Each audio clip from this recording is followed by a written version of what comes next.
Hello guys, स्वागत है आपका हमारे यूट्यूब चैनल टेन स्क्वायर में। आज हम देखने वाले हैं मॉडल पेपर 3 का लास्ट पार्ट है, पार्ट डी।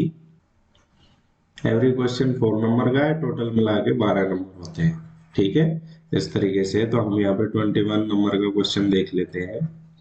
क्वेश्चन है, समीकरण लिखा है 2x minus Y equal to 1 और x plus 2y equal to 8 का आलेख विधि से हल ज्ञात कीजिए तथा इनकी संगत रेखाएं बाई अक्ष की जिन बिंदुओं पर मिलती हैं उन बिंदुओं की निर्देशांक ज्ञात कीजिए। तो हमें यहाँ पे दो समीकरण दे रखे हैं। 2x minus Y equal to 1 पहला समीकरण है और दूसरा दिया हुआ है x plus 2y equal to 8। दो समीकरण दे रखे हैं, तो हम यहाँ पे दोनों की टेबल बना लेते हैं। ग्राफ बनाने के लिए हमें टेबल बनाना जरूरी होता है। ये पहला समीकरण है तो इसकी पहली टेबल बना लेंगे। यहाँ पे x ले लेते हैं और ये हो जाएगा y। अब यहाँ पे x की वैल्यू देखो, या तो जीरो x की वैल्यू रखो या और y की वैल्यू जीरो रखो, तो उससे भी हमारा लाइन बन सकती है, लेकिन उससे कई बार हल नहीं आता है। तो इसको हम y के इक्वल में रख लेते हैं। अगर इसका पक्षांतरण करें तो इधर माइनस वाई इक्वल टू हो जाएगा 1 माइनस 2x, और implies y equal to minus से डिवाइड कर देंगे तो 2x माइनस 1। अब यहाँ पे x की वैल्यू रखेंगे। x की वैल्यू जैसे 1 रख लेते हैं तो यहाँ पे क्या हो जाएगा, y इक्वल टू 2 1 जा 2, 2 माइनस 1 करेंगे तो 1, तो y की वैल्यू भी 1 आ गई। फिर हम x की वैल्यू 2 रख लेते हैं। x की वैल्यू 2 अगर रखें तो y की वैल्यू आ जाएगी 2 2 जा 4 माइनस 1, तो ये हो जाएगी 3। इसी तरीके से अगर x की वैल्यू 3 रख लें, वैसे 2 पॉइंट काफी होते हैं लेकिन 3 रख के भी देख लेते हैं। तो ये हो जाएगा 3 2 जा 6, 6 माइनस 1 करेंगे तो 5। जो x की वैल्यू 3 थी तो y की वैल्यू 5 आई। सेम इसी तरीके से इक्वेशन सेकंड के लिए हम टेबल बनाते हैं। तो इक्वेशन सेकंड के लिए भी हमें यही करना है, ये एक x और एक y। इसको भी y के इक्वल में रख लेते हैं तो y इक्वल टू होगा 8 माइनस एक्स अपॉन। अब यहाँ पे आप देख सकते हैं x की वैल्यू 1 रखे हैं तो ये पॉइंट में आ रही है। हमें इस तरीके की वैल्यू लेने से बचना चाहिए, तो हम यहाँ पे x की वैल्यू 2 ले लेते हैं। अब x की वैल्यू जैसे ही 2 लेंगे, यहाँ पे लिख देते हैं x इक्वल टू 2 लेने पर y इक्वल टू क्या हो जाएगा, 8 माइनस 2 करेंगे तो 6, और 6y2 करेंगे तो 3। तो x की वैल्यू जब 2 ले रहे हैं तो y की वैल्यू आ रही है 3। इसी तरीके से x की वैल्यू अगर 4 ले ले तो ये 8 माइनस 4 करेंगे तो 4, 4y2 होगा तो y की वैल्यू आ जाएगी 2। x की वैल्यू जब 4 ली तो y की वैल्यू 2 आ गई। इसी तरीके से एक पॉइंट और ले लेते हैं। x की वैल्यू अगर 6 ले लें तो y की वैल्यू आ जाएगी 8 माइनस 6 2, और 2 को 2 से डिवाइड करेंगे तो 1। तो x की वैल्यू जब 6 ली तो y की वैल्यू 1 आ गई। अब आप देख सकते हैं यहाँ पे पॉइंट क्या है, पॉइंट बन रहे हैं 1, 1, 2, 3 और 3, 5। इसी तरीके से यहाँ पे पॉइंट क्या आ रहे हैं, 2, 3, 4, 2, 6, 1। तो यहाँ पे आप देख सकते हैं कि हल क्या होगा। हमें बिना ग्राफ बनाए ही यहाँ से पता चल जाता है कि अगर कोई कॉमन पॉइंट है तो वो इंटरसेक्ट करेगा, और इंटरसेक्ट करेगा वही उसका हल होगा। तो यहाँ पे हम देख सकते हैं प्रतिच्छेद बिंदु कह सकते हैं या इंटरसेक्ट पॉइंट। इंटरसेक्ट पॉइंट है हमारा 2, 3, और ये हमारा हल हो जाएगा। तो x की वैल्यू 2 आ रही है और y की वैल्यू आ रही है 3। अब हमें यहाँ पे एक बात और बतानी है कि ये जो रेखाएं हैं ये बाह्य अक्ष को किन बिंदुओं पर प्रतिच्छेद करती हैं या किन बिंदुओं पर मिलती हैं। तो हम ग्राफ में देख सकते हैं कि बाह्य अक्ष पर किन बिंदुओं पर मिलती है। फर्स्ट लाइन है वो बाह्य अक्ष को, पहली लाइन बाई अक्ष को 0, -1 पर मिलती है, और जो सेकंड लाइन है दूसरी लाइन वो बाई अक्ष को 0, 4 बिंदु पर मिलती है। और इस तरीके से हम ग्राफ बना के देख सकते हैं।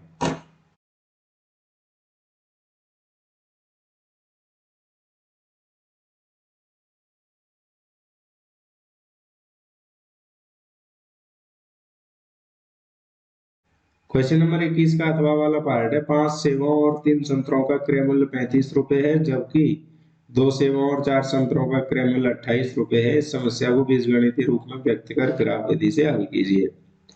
मान लेते हैं हम यहाँ पे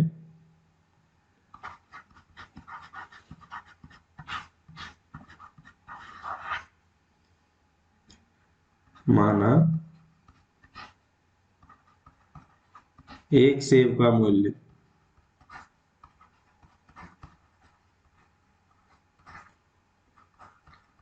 x रुपए और एक संतरे का मूल्य ₹22। तो अब यहाँ पे प्रश्नानुसार क्वेश्चन ने क्या कहा है, दो शर्त दी है। पहली तो है कि 5 सेब और 3 संतरों का कुल मूल्य 35 रुपए है। तो 5 सेब, तो 5 सेबों का कुल मूल्य हो गया, एक का x है तो 5 का 5x हो गया, और इसी तरीके से 3 संतरों का हो गया 3y, और इनका टोटल मूल्य आ रहा है 35 रुपए। तो ये हो गया इक्वेशन फर्स्ट। और सेकंड में दिया हुआ है 2 सेब और 4 संतरे, तो 2x plus 4y equal to 28, equation second. इस समस्या को बीजगणितीय रूप में और ग्राफ व्यक्त कर ग्राफ विधि से हल कीजिए। तो हमें यहाँ पे ये तो हो गया इसका बीजगणितीय रूप। अब हम यहाँ इसके लिए पॉइंट फाइंड आउट करते हैं। तो इसको बाई के इक्वल में ले लेते हैं पहले। तो बाई इक्वल टू हो जाएगा 35, और 5x को इधर ले जाएंगे तो 5x बटे, ठीक है। तो यहाँ पे x की वैल्यू हम रखेंगे, अगर यहाँ पे x की वैल्यू 1 ले लेते हैं, x इक्वल टू 1, तो y हो जाएगा 35 माइनस 5 बटे 3। तो 35 माइनस 5 करेंगे 30, 30 बटे 3 करेंगे तो 10। हमें इस तरीके से ध्यान रखना है कि x और जो y की वैल्यू है वो पूर्णांक में आ जाए तो ज्यादा अच्छा रहता है। तो यहाँ पे हम क्या करेंगे, x की वैल्यू 2 रखेंगे तो ये पूर्णांक नहीं आएगा, 3 रखेंगे तो भी नहीं आएगा, 4 रखेंगे, 4 रख के देखते हैं तो ये हो जाएगा y इक्वल टू 5 4 जा 20, और 35 माइनस 20 करेंगे तो 15, 15 अपॉन 3, तो ये आंसर आ जाएगा 5। तो x की वैल्यू जब 4 ली तो y की वैल्यू आ गई 5। इसी तरीके से हम और आगे सॉल्व कर लेते हैं। x की वैल्यू, कोई ऐसा पॉइंट लेते हैं जिससे कि ये डिवाइड हो जाए। अगर यहाँ पे x की वैल्यू -2 रख लेते हैं तो क्या होगा, y इक्वल टू हो जाएगा ये -2 और -5 प्लस 10, और 35 प्लस 10 करेंगे 45, 45 अपॉन 3 मीन्स 15। तो जब x की वैल्यू हमने -2 ली है तो y की वैल्यू आ गई 15। इसी तरीके से सेकंड सब इक्वेशन है, उसके लिए हम टेबल बना लेते हैं। और टेबल का तरीका यही है, y के इक्वल में रख लेते हैं पहले इनको। y इक्वल टू क्या होगा, 28 माइनस 2x अपॉन 4। अब यहाँ पे देखो x की वैल्यू क्या लें जिससे कि ये पूर्णांक में आ जाए, इंटीजर प्राप्त हो हमें, है ना। तो हम क्या कर रहे हैं यहाँ पे, अगर ये 2 ले लें x की वैल्यू, x की वैल्यू 2 ले लें तो ये 2 2 जा 4 हो जाएगा, और 28 माइनस 4 करेंगे तो 24 अपॉन 4, तो ये आ गया 6। जब x की वैल्यू 2 ली है तो y की वैल्यू आ गई 6। इसी तरीके से x की वैल्यू 3 लेंगे तो नहीं आएगा, x की वैल्यू 4 ले लेते हैं, x की वैल्यू 4 लेंगे तो ये 4 2 जा 8 हो जाएगा, 28 माइनस 8 करेंगे तो 20, 20 अपॉन 4 करेंगे तो 5। तो x की वैल्यू 4 ली तो y की वैल्यू 5 आ गई। इसी तरीके से x की वैल्यू हम 6 ले लेते हैं, 6 2 जा हो जाएगा 12, और y इक्वल टू हो जाएगा 28 माइनस 12 अपॉन 4। 28 माइनस 12 करेंगे तो ये हो जाएगा 16, 16 अपॉन 4 करेंगे तो 4। तो y की वैल्यू, x की वैल्यू जब 6 ली तो y की वैल्यू आई 4। अब इनके हम पॉइंट लिख लेते हैं। पॉइंट आ रहे हैं 1, 10, 4, 5 और -2, 15। इसी तरीके से इसके पॉइंट आ रहे हैं 2, 6। टेबल से ले रहे हैं हम पॉइंट इस तरीके से, ठीक है। और ये आ रहा है 4, 5 और 6, 4। तो 3 पॉइंट इसके आगे इक्वेशन फर्स्ट के, और 3 पॉइंट इक्वेशन सेकंड के आगे। अब हम यहाँ पे देख सकते हैं कि जो कॉमन पॉइंट आ रहा है 4, 5, 4, 5, यही हमारा सॉल्यूशन है, हल होगा, क्योंकि ये प्रतिच्छेद करता है। तो हम यहाँ पे लिख देंगे हल। हल के लिए हम बिंदु लेंगे 4,5 प्रतिच्छेद बिंदु है, तो x की वैल्यू आ जाएगी 4 और y की वैल्यू आ जाएगी 5। तो हम यहाँ पे कह सकते हैं सेब का मूल्य, एक सेब का मूल्य 4 रुपए और एक संतरे का मूल्य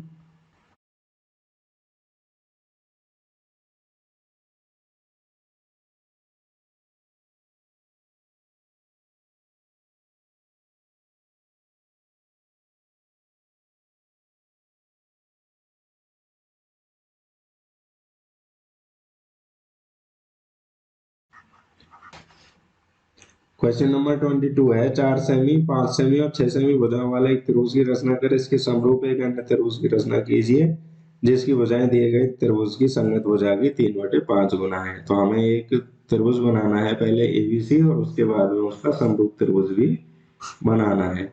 तो रचना के चरण आएंगे। सर्वप्रथम एक रेखाखंड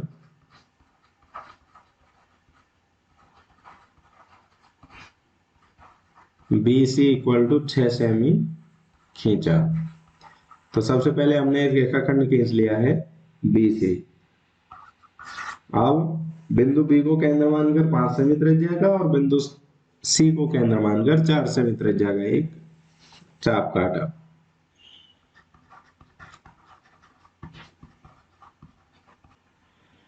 अगले पॉइंट में हम बिंदु A को बिंदु B और C से मिलाएंगे।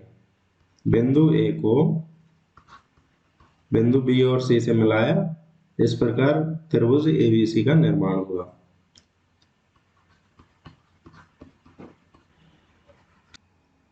अब हम क्या करेंगे, BC से न्यून कोण बनाती हुई एक किरण BX खींची। BC से न्यून कोण बनाती हुई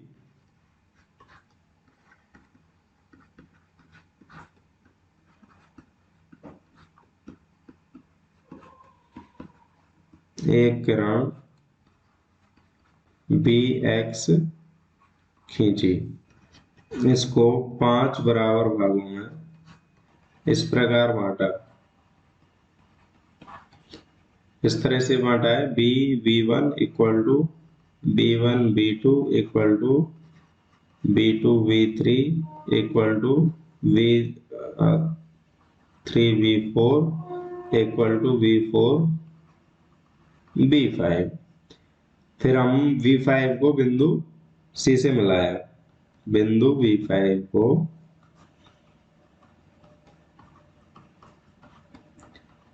बिंदु C से मिलाया।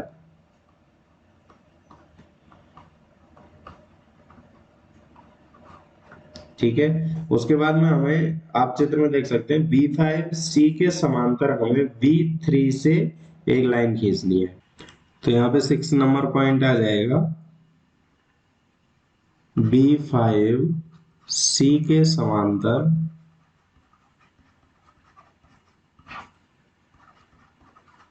एक रेखा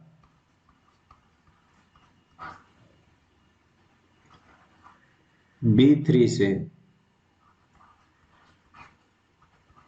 B3D खींची।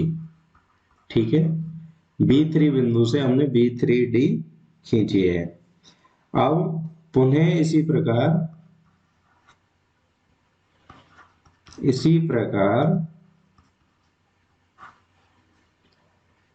CA के समांतर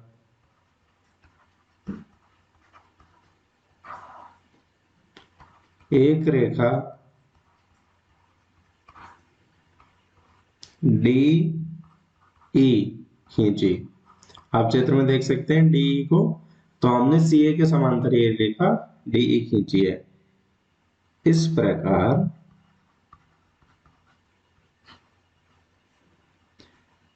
त्रिभुज ABC के समरूप त्रिभुज BDE का निर्माण हुआ।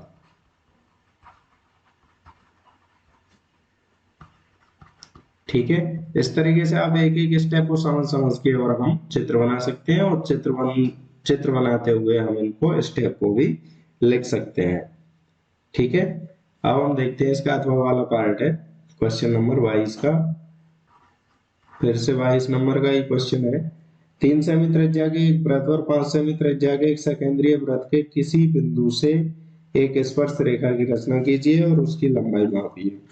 तो हमें क्या करना है, एक त्रिभुज लेना है 3 सेमी त्रिज्या का, और एक त्रिभुज लेना है 5 सेमी त्रिज्या का। दोनों सेकेंद्रीय है, मतलब केंद्र इक्वल रखना है। और उसके बाद में जो बाहर वाला वृत्त है 5 सेमी त्रिज्या का, उसके किसी एक बिंदु से छोटे वृत्त पर हमें स्पर्श रेखा बनानी है। तो सर्वप्रथम हम क्या करेंगे, सर्वप्रथम केंद्र ओ से 3 सेमी एवं 5 सेमी त्रिज्या के वृत्त बनाए।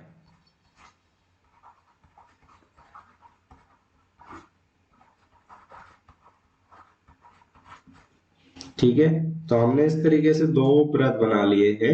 अब जो बड़ा वृत्त है, बड़े वृत्त की परिधि पर कोई बिंदु P लिया,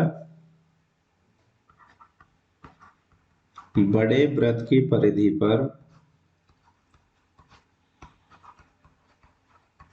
कोई बिंदु P लिया,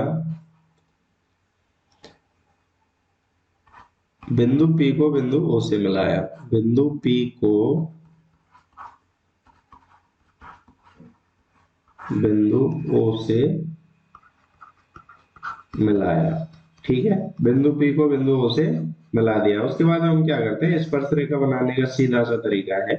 अब जो उनको मिलाया है बिंदुओं को केंद्र से, उसके हम लमसम विभाजन करेंगे। तो अब OP का लमसम विभाजन किया, जिससे बिंदु M प्राप्त हुआ, जिससे बिंदु M प्राप्त हुआ।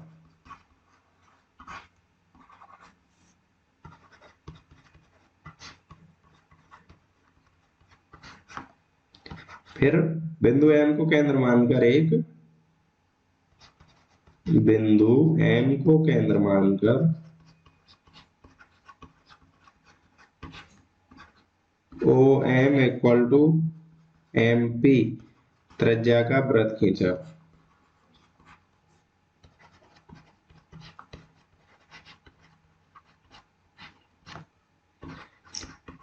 जो छोटे वृत्त को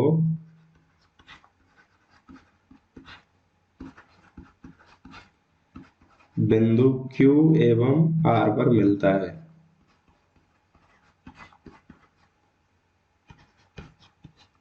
बिंदु Q एवं R पर मिलता है। ठीक है, बिंदु Q एवं R को बिंदु P से मिलाया।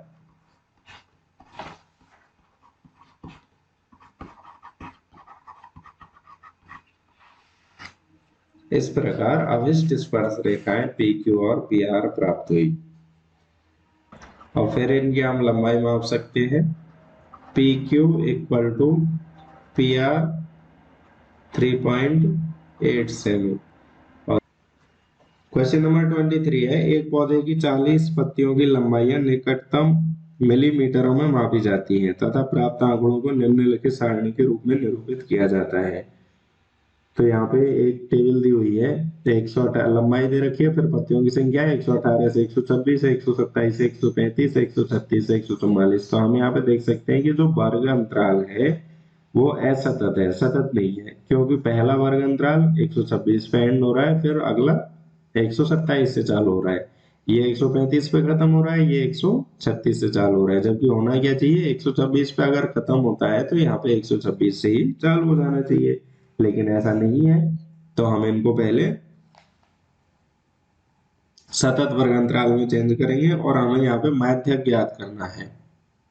ठीक है, तो माध्यक हमें निकालना है तो पहले तो हम इनको सतत वर्ग अंतराल में चेंज कर लेंगे। अब सतत वर्ग अंतराल में चेंज करने का क्या तरीका है कि इनको जितने का अंतर है 126 से 127 में एक का अंतर है, तो आधा हम निम्न सीमा में से घटा देंगे और आधा निम्न उच्च सीमा में ऐड कर देंगे। एक का आधा भाग है ना, एक में दो का भाग देके, तो 118 माइनस 0.5 करेंगे तो ये हो जाएगा 117.5 और इसमें ऐड करेंगे तो ये हो जाएगा 126.5। इसी तरीके से ये 127 में से 0.5 माइनस करेंगे तो ये आ जाएगा 126.5 और ये हो जाएगा 135.5। इसी तरीके से हम सबको लिख लेंगे। इस तरीके से अभी वर्ग अंतराल आ गए हैं। यहाँ पे हम देख सकते हैं कि वर्ग अंतराल कितने का अंतर है, 9 का अंतर आ रहा है। तो इनके लिए हम पत्तियों की संख्या निकाल लेंगे।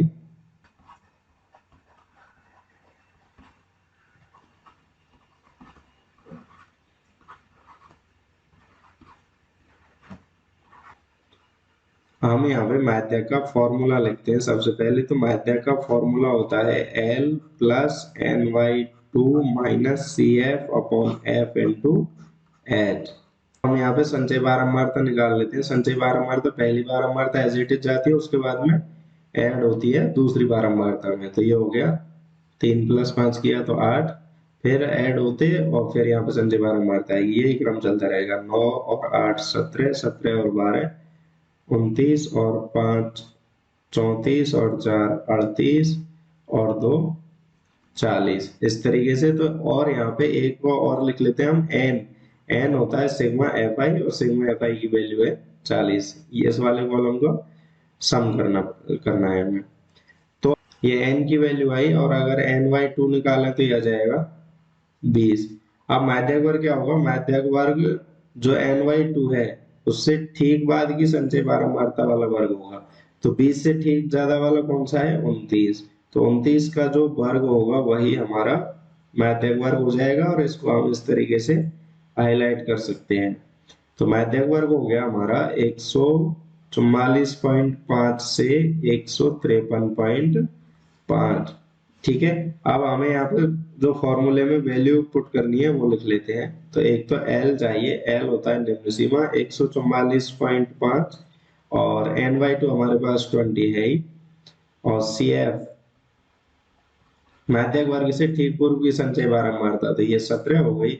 उसके बाद में F हो जाएगा माध्यक वर्ग की बारंबारता तो ये 12 हो जाएगा और H वर्ग अंतराल है तो H हो जाएगा 9। अब ये सारी वैल्यू हम फॉर्मूले में पुट करेंगे। तो माध्यक का वैल्यू आएगी 144.5 प्लस 20 माइनस 17 अपॉन 12 इंटू 9। तो 144.5 प्लस 20 माइनस 17 किया तो 3/12 इंटू 9। ठीक है। तो यहाँ पे क्या वैल्यू आ रही है, 144.5 प्लस 3 से ये कट गया 4 तो ये 9/4 आया और 9/4 करेंगे तो ये आ जाएगा 2.25। 144.5 प्लस 2.25 और इनको ऐड कर देंगे तो ये हो जाएगा 146.75। ये आंसर हो जाएगा। ठीक है। इस तरीके से हम माध्यक निकाल सकते हैं। अब इसका अथवा वाला पार्ट है, निम्न आंकड़े किसी गांव के 200 परिवारों के कुल मासिक घरेलू व्यय के बंटन को दर्शाते हैं। इन परिवारों का माध्य मासिक व्यय ज्ञात करना है। हमें माध्य निकालना है और ये हमें टेबल दी हुई है। ठीक है। तो माध्य का फॉर्मूला क्या होता है, माध्य का फॉर्मूला है A plus sigma F I into U I upon sigma F आई और इसको मल्टीप्लाई करेंगे H से। तो हमें एक तो A चाहिए, कल्पित माध्य चाहिए, और एक यू आई की वैल्यू चाहिए और सिग्मा एफ आई की वैल्यू तो यहाँ से आ जाएगी। तो यहाँ पे हम लिख सकते हैं सिग्मा एफ आई। अगर इनको ऐड किया जाए तो सिग्मा एफ आई की वैल्यू आ रही है 200।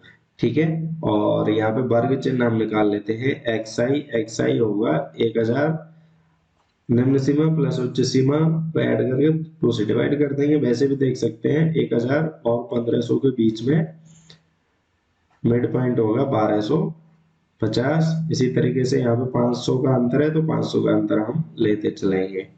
फिर हो जाएगा 2750, उसके बाद में 3250। ये एफ आई है ही, हमें निकालना है यू आई। यू आई का फॉर्मूला है एक्स आई माइनस ए अपॉन एच।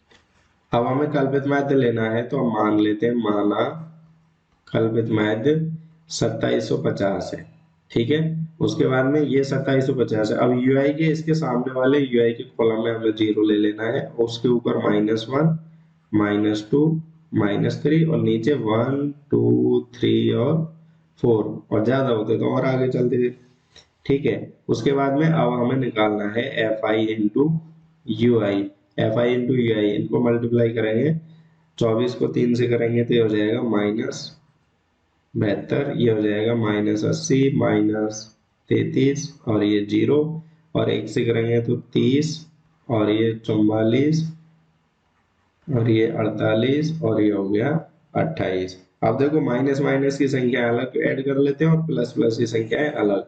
तो माइनस की संख्याएं -185 हो रही है, और प्लस की संख्या 150।